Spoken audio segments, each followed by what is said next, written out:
тыныштық па? Қызым, қайдасыңдар? Үйдесің ба? Мам, үйде болмағанда қайда болам енді? Сағаттың қанша болғанын қарадыңыз ба? Тыныштық па? Папаң қайда? Папам ұйықтап жатыр. Өзіңізде бәрі дұрыс па, мам? Жайсыз түс көріп, сендерді уайымдағаным ғой. Бәрі дұрыс болса болыпты. Мам, айттым ғой сізге әр нәрсені бір ойлай бермеңіз деп, ауырып қаласыз. Жарайды қызым, қайырлы түн. Азында ертерек тұрып папаң шайын бер. Жарайды, мам, берем. Қайырлы түн.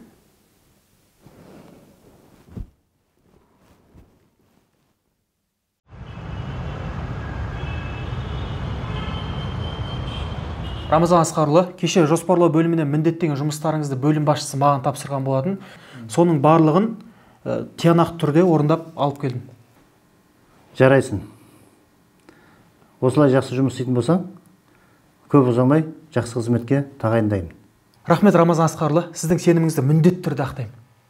Айтпақшы, мен саған бір сұрағым бар. Айта беріңіз. Сен кеше неге жұмыс уақытында ауруханада жүрсің? Мен жай Клара ханым жағдайын білгім келген. Сен оның жағдайын білгің келсе, жұмыстан бос уақытта бар. Түсінікті ма?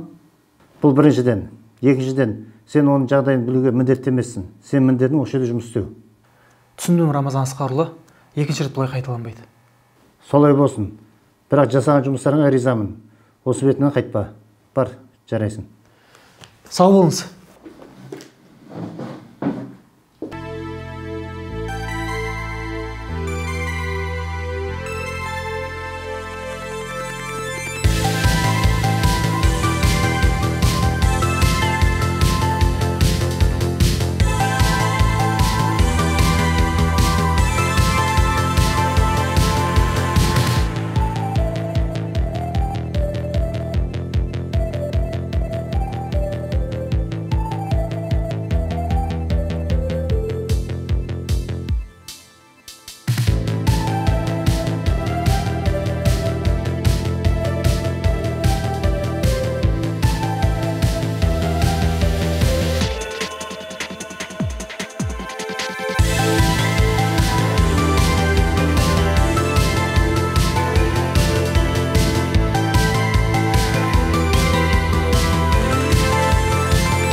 О, Салтанат, қалай жағдай?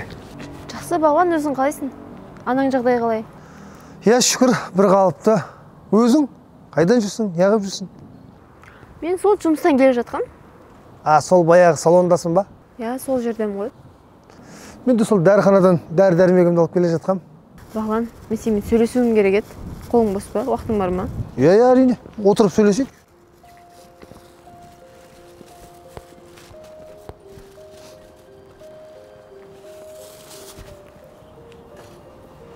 Иә. Бағлан, сен Айдоспен хабарласып тұрасың ба? Хабарласқанда, анда-санда телефонмен дегендей. Не қылды? Тыныштық па? Айдос соңғы күндері қатты өзгеріп жүр. Анау құрылыс компаниясына жұмысқа тұрғалы отбасын мүлдем ұмытты. Маған көңіл аудармайды. Менің бар жоғым білінбейтін сияқты. Сырттан тойып келеді, үйден тамақ ішпейді. Бірдеңе сұрасаң айқайлап ұрсып береді. Не болып жүр оған? Білмедім, Салтанат. Бірақ оның өзгеріп кеткенін соңғы кездері мен де байқап жүрмін. бірақ оған қалай олай болып жүргенін айта алмадым. Бағлан, сен Айдоспен мүмкін сөйлесіп көрерсің. Қанша дегенмен досың ғой, сені тыңдайтын шығар. Әрине, сөйлесіп көрейін. Бірақ Айдос бұрынғыдай емес, қатты өзгерген. Осыдан 1-2 күн бұрын жолыққан кезде маған менсінбей қарап, басқаша сөйлегенін байқадым. Дегенмен Айдос жаман жігіт емес қой. Мен сөйлесіп көрейін. Сен уайымдама. Әлі-ақ бәрі жақсы болып кетеді. Мүмкін қазіргі ортасы кері әсерін тигізіп жүрген шығар. Кім біледі? Иә, мүмкін. Бірақ сен сонда да Айдоспен сөйлесіп көре, ол мені бәрібір тыңдамайды.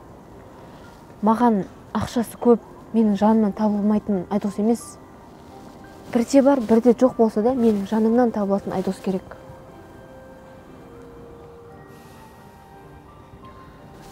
Жарайды онда Бағлан, енді ашып кетті деп ренжімеші. Енді Айдос екеуің бір нанды бөліп жеген достарсыңдар ғой. Сол үшін саған айтып жатқаным ғой. О не дегенің Салтанат? Мен Айдоспен тағы да сөйлесіп көрем. Сен уайымдама. Рахмет саған. Болды, жарайды. Мен де үйде қайтайын. Анашымды күтіп қалды. Жарайды.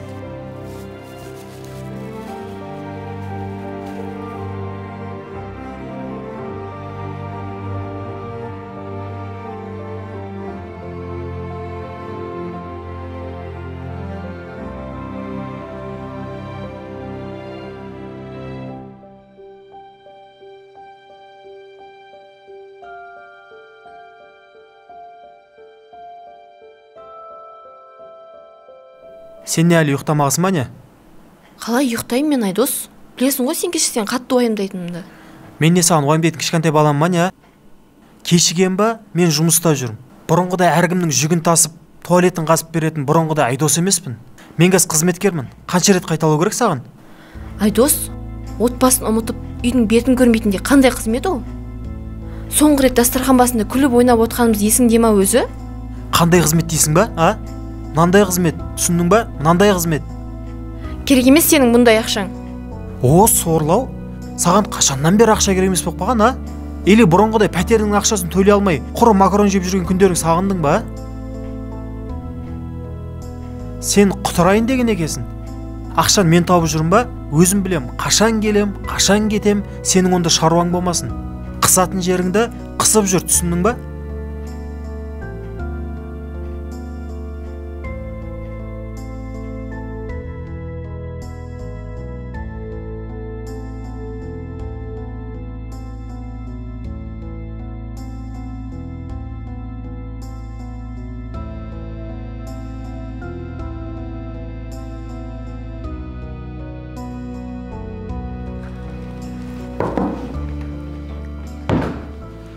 Ассалаумағалейкум досым.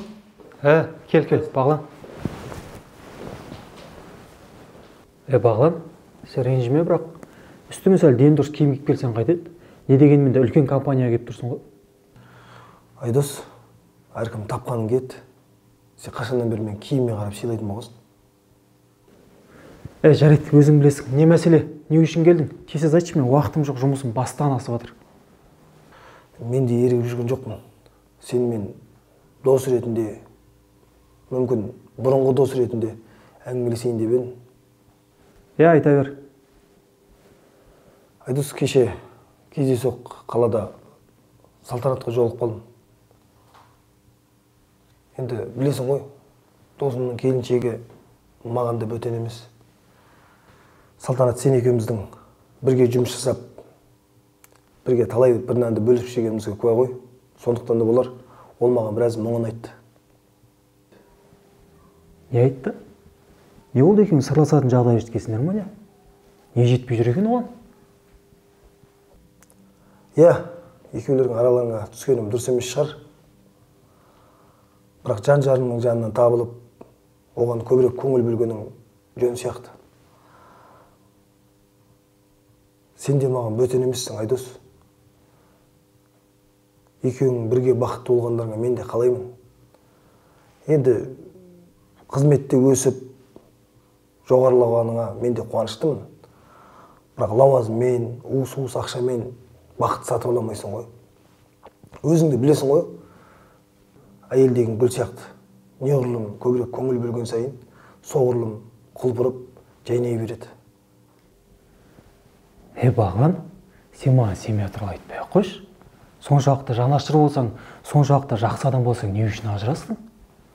Мен саған о бастан айтқам, әркім өз әйеліне жауап берсін деп. Салтанат екеуміздің арамызға мына сен араласып ортамызға түспей ақ қойшы, түсіндің ба? Болды, осымен әңгіме бітті. Есік анау. Шықта кете бер, мен жұмыстарым жетіп жатыр басымнан асып.